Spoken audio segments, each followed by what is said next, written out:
Sorry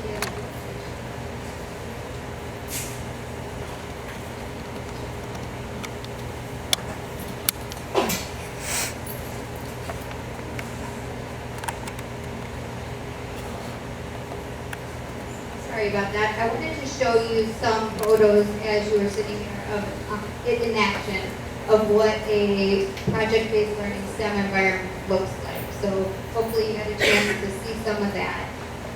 I've been taking pictures as the students throughout the district have been implementing STEM activities because we see a lot of great things being done in all of our buildings right now. But the difference is the STEM school is going to be all day, all the time, full implementation.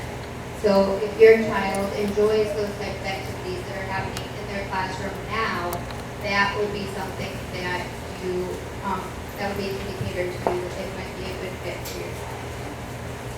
So when we look about at myself, STEM and the implementation of STEM in Parma really was transformational for me. I was looking for something different for my own child. She was my inspiration. Not that I didn't like the education that was she was receiving or that she was going to receive, because I worked in Parma for 16 years and I enjoyed everybody that I worked with there. However, it was very here's the curriculum and this is what we need to do and this is how we're going to do it in the traditional school setting. And it was just the way we always did. And then one of my colleagues, her daughter went to NIF STEM, which is in Akron, and it's a middle school. And she was telling me about some of the things that they got to do, some of the things that her daughter was involved in. And a group of us teachers were, talking, sitting around talking, like, well, if they can do that in middle school there, why can't we do that? Why wouldn't our kindergartners through sixth graders be interested in doing those same things? If it works for them, why wouldn't it work for us? So we researched and we did a couple of years of finding out the best ways to actually get it implemented and coming up with a plan, and we got to implement it. So I was there as the implementation happened, and then I was able to see the transformation in the schools. I was lucky enough to be able to see my daughter go through their kindergarten program, and it was just amazing. I am a very firm believer that it's the right fit for my daughter, and that it's what is going to change her and change her life. However, every child is different. So as we go through the information today, I want you to think about, is this what's going to be the best for your child? Because it is a school for anyone. It is not a gifted school. It is not, oh, this is a hands-on school for kids who can't sit still. It is a school for all learners, all ability levels, and it's going to be ages or grades 4 through 7 to begin with, and then we're going to open it up 3 to 8 the following year, and then after that we're going to continue to expand. But we want to do it right. We want to make sure that it's sustainable before we grow it. So we want to make sure that it's a quality educational experience, and we're going to talk a little bit more about that. So that's my daughter, my inspiration right there. And the things that she says, I would never anticipate. Over the summer, I said, we can't play this game, honey. We're missing that piece. And she goes, oh, Mom, don't worry. Just draw me a blueprint, and then I'll engineer it for you. Sure, we'll do that.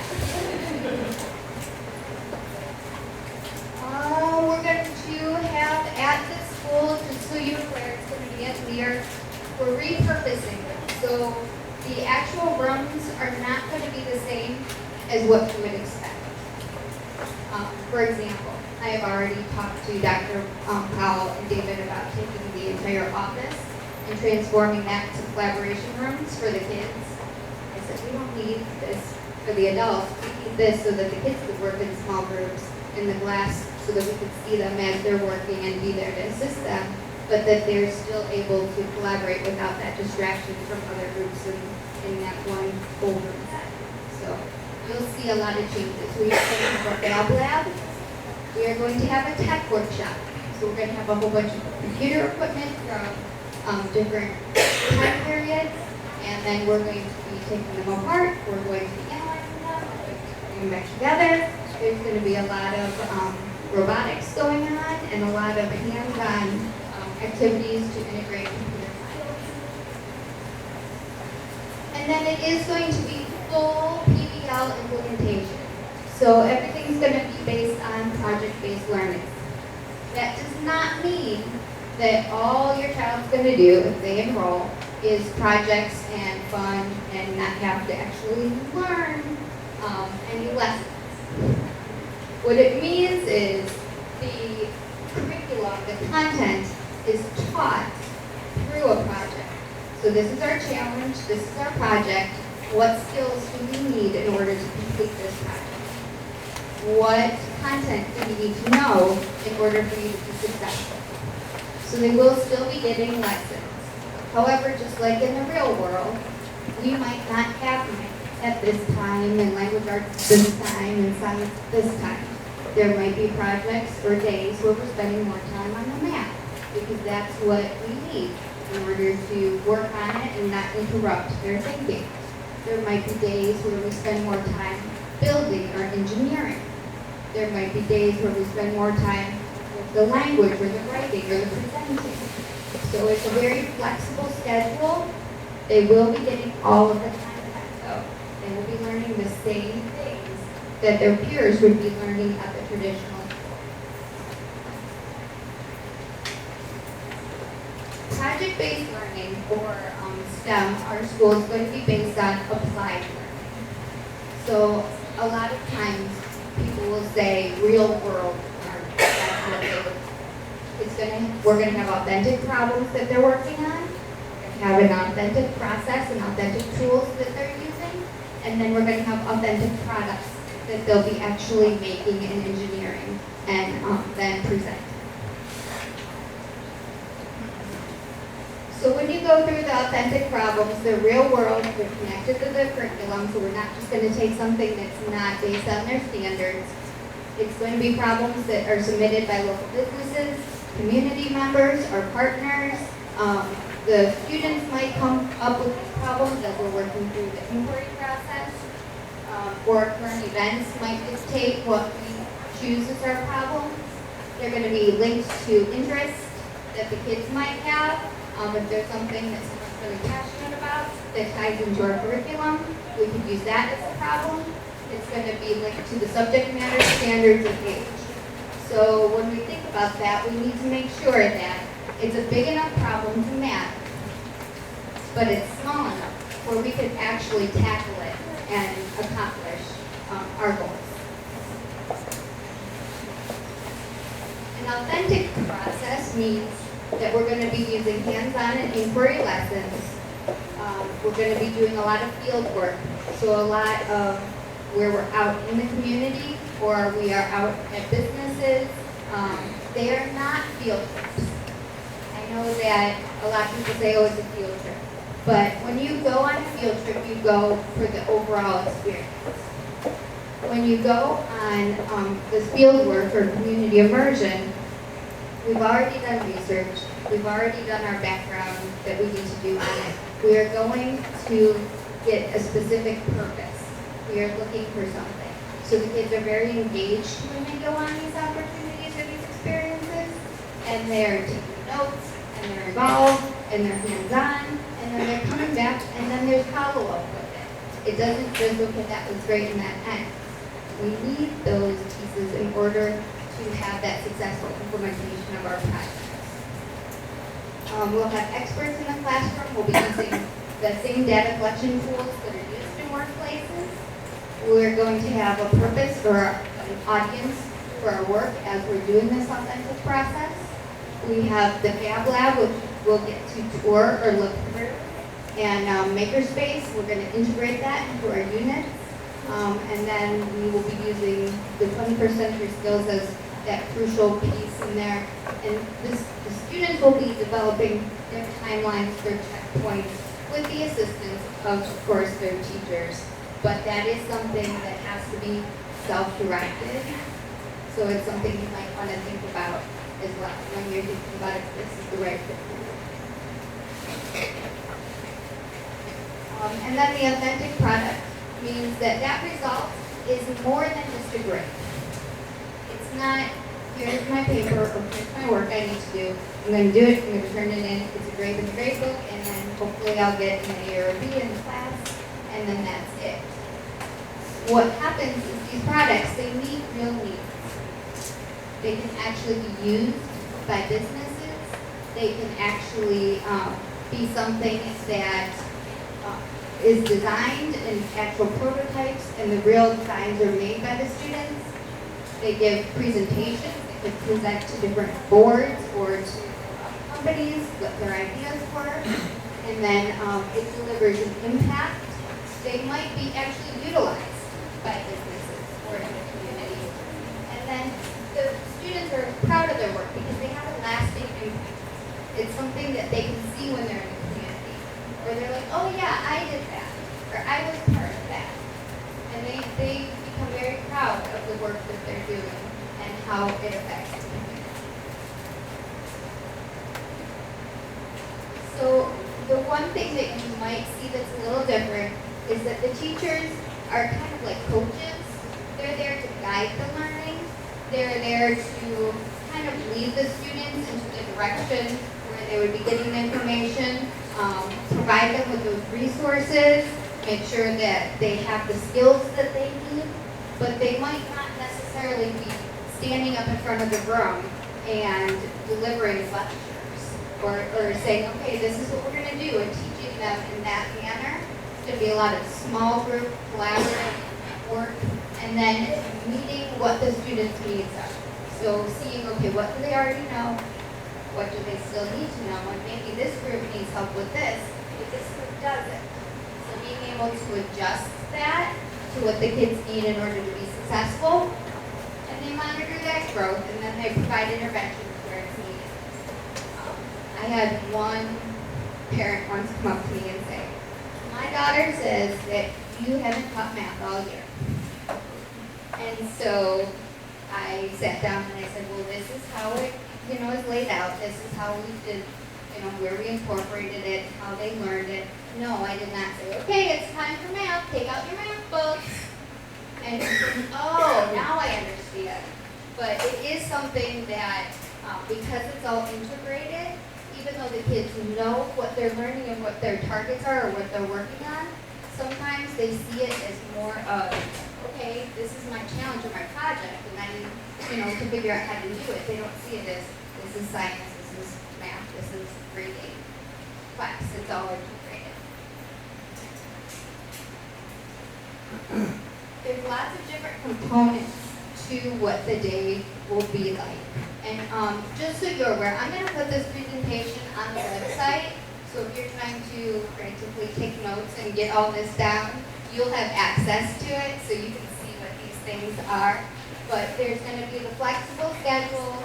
There's going to be some online work components so that they're working at their own pace on these different courses or the online skills. A lot of the core content will be covered in different ways, but it'll be hands-on, there'll be collaboration time, they'll have workshops, so, okay, today's going to be a workshop, and you can go to this, or this, but you need to, it's just like you would for a conference that an adult was going to, so they have some choices in how they learn that content, but they're still learning that content. There will be inquiries, student research, guest experts, field work, presentations and feedback, engineering and the design process, and consultations. A lot of times we have experts come in and consult with groups on their work and their projects and get the feedback from experts. And then computer science integration. So when we look at how this is the same and how this is different, because this is a big choice that we make. The curriculum is written to ensure mastery of the state standards at our traditional 3A school and at the STEM school. There is accountability for learning. The students will be taking tests. There are a variety of different assessments that are used, but there will still be tests incorporated. Flexible learning space, the new studios will allow for that flexibility, and our learning environment at Leo will allow for that flexibility. And then there's going to be standards-based grading, or that's what the district's moving to, is the standard-based grading. How it's going to be different. We're going to be working on those transdisciplinary units using project-based learning, problem-based learning, place-based learning. Those are all ways to get that deeper learning and that engagement from the students. And then when we look, this is a big question, when we look at the different opportunities that the students will have, we will be able to participate in most of the sports and extracurricular activities that will be occurring at the 3-8 building. There may be some that we're not able to participate in due to time conflicts. If they're held during the day instead of before or after school, that might limit that participation. But for the most part, anything that the students want to participate in, they can participate in. We will have transportation provided, just like you would at any of the other schools. What's going to be different is the related arts. A lot of that is going to be integrated. So there's going to be a lot of that art and music integration in what their units are. Just like the math isn't necessarily going to be a separate class, the art won't necessarily be a separate class. Now, there's still some unknowns on how that's going to work and how we're going to do that for next year. But over time, it's going to be integrated more and more into the actual units that they have. There will be advanced opportunities in computer science. Throughout the district, we're trying to enhance our computer science curriculum that we're using, but this will definitely be a part of their day. And then there's going to be a high occurrence of the off-site learning experiences. So you'll be aware of the fact that your child will be doing a lot of learning that's not necessarily at the Lear campus. So when we look at the students, we are going to have only one class at each grade level to begin with.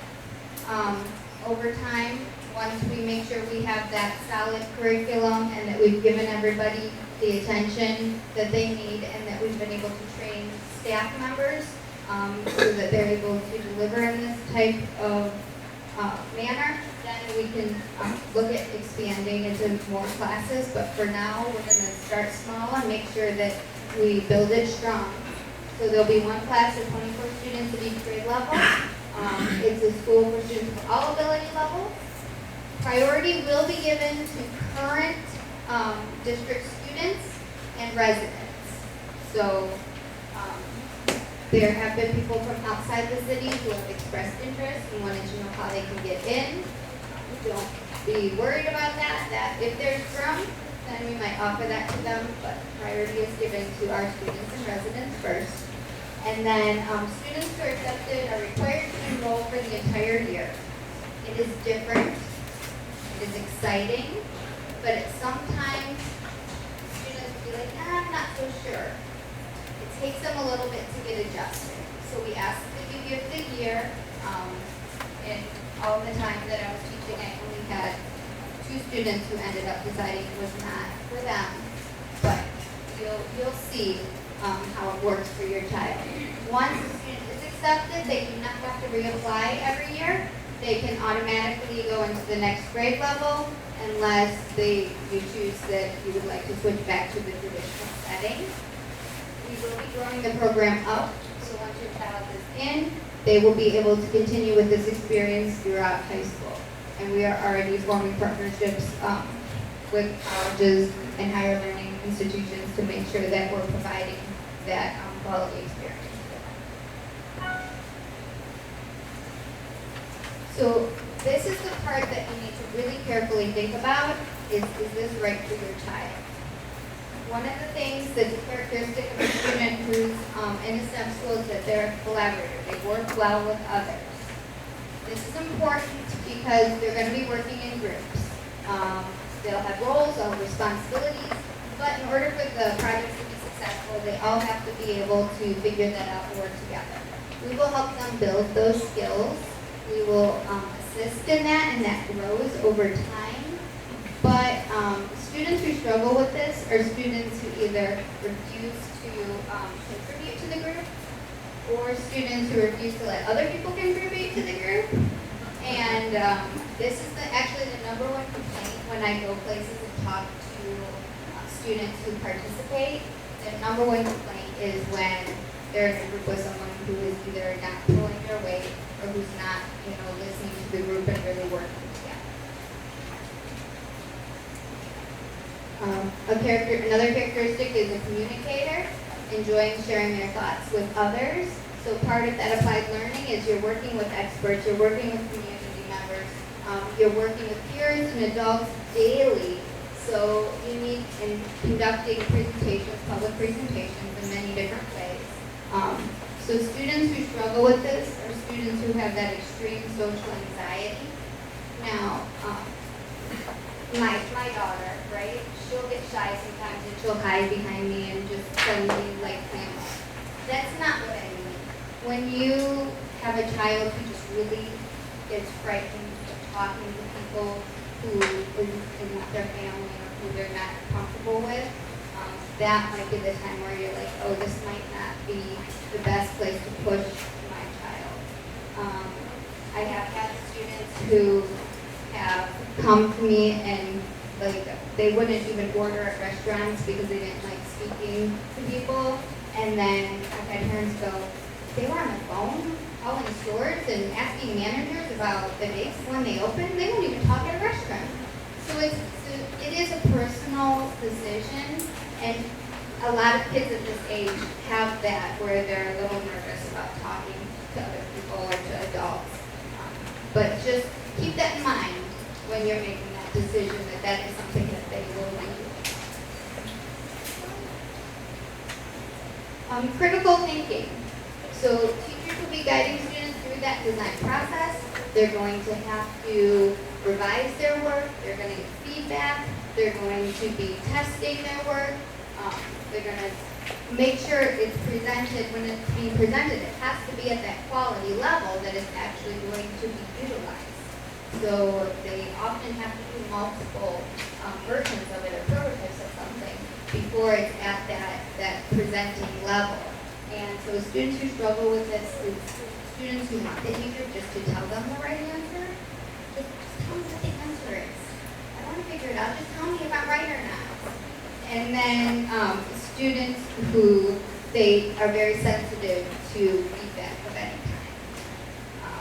Sometimes that will be an issue because they'll say, oh, she's being mean. And then I'll be like, okay, well, what did she say? Well, she said that I need to change this word because I spelled it wrong. Okay, well, that's not really being mean. That's helping you understand that word was spelled wrong. That's critiquing you and giving you feedback.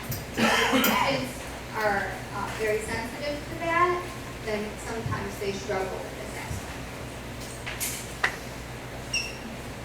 And then students who are creative do very well in this environment because we're going to be working on various projects. We're going to be integrating design principles.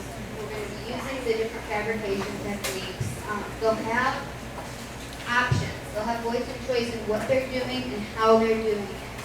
So when you look at students who struggle, those are the students who want to have those steps laid out for them.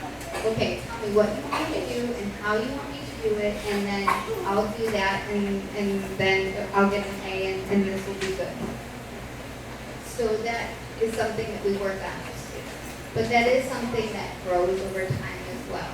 Once they get used to being in the environment where they're empowered to make decisions, their creativity really shines.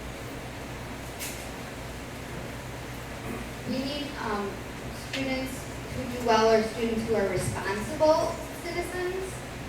I always tell the students that they need to use their company manners when there's experts around or when we're with guests. Or when we're out into community immersion experiences. There's a difference between the way you behave when you're with me and when you behave when there's other people around. And most students do really well with this. but because we're using those tools and because we are going to be out a lot into the community, it's important for them to have that level of understanding right from wrong, or understanding socially acceptable behavior.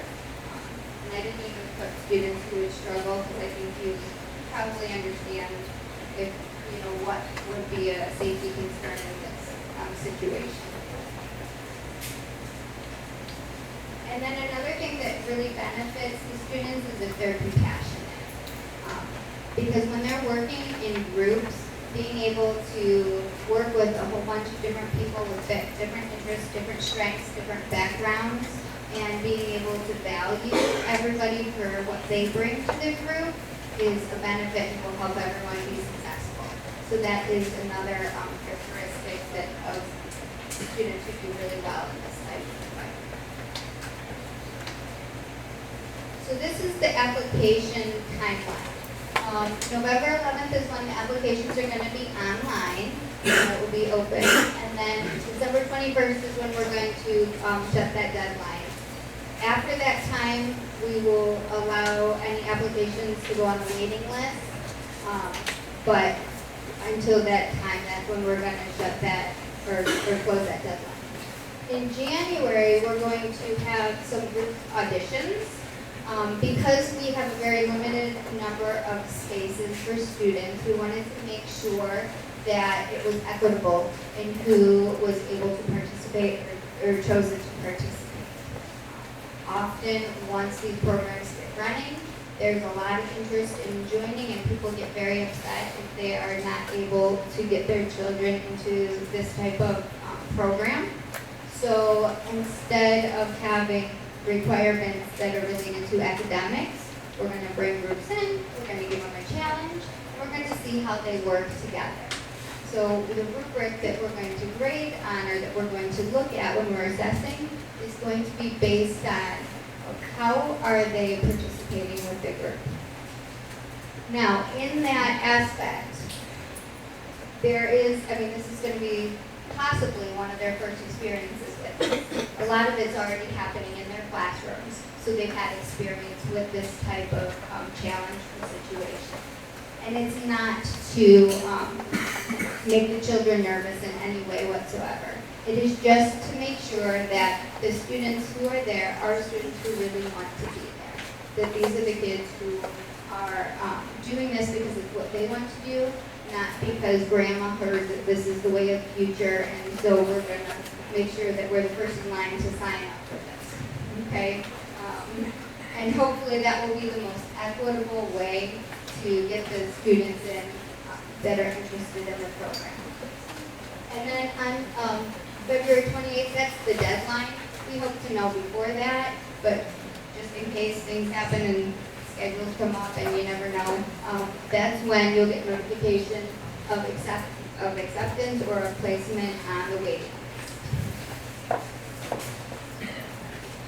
In the application, there will be the basic information. There will be a letter of recommendation that your child should get. I did not put from a teacher because it might not necessarily be a teacher. It could be a coach, it could be someone at church, it could be someone in the community, a neighbor, it could be anybody. There's going to be an interest and talent section to see what your child's interested in or what their strengths are.